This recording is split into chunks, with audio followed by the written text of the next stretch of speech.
राउर दर्शन कइके रास्ता के सब भूख परेशानी दुख तकलीफ खत्म हो गइल बाबा।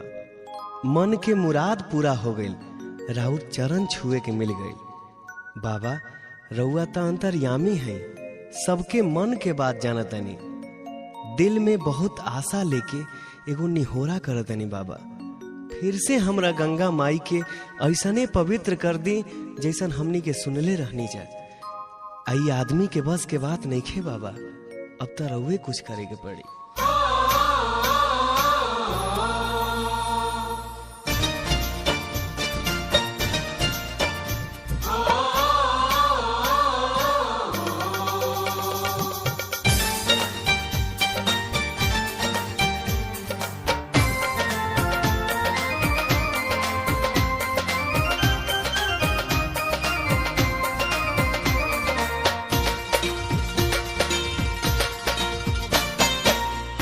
जोरी करी लेनी हो रवा सोझाई के, हाथ जोरी करी लेनी हो रवा सोझाई के। ए बाबा फिर से निर्मल कर हमरा गंगा माई के।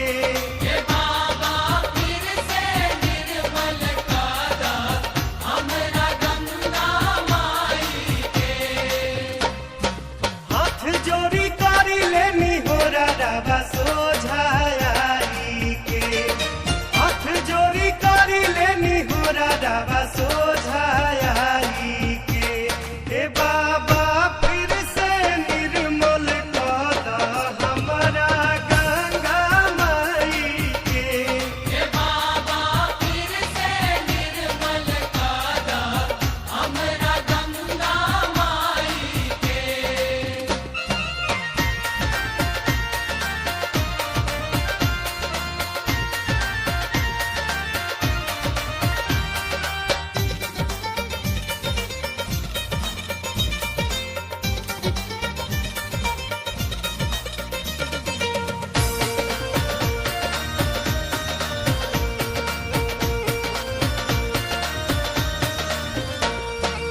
एक बूंद रहे जेकर अमृत जैसन, अमृत जैसन हो अमृत जैसन।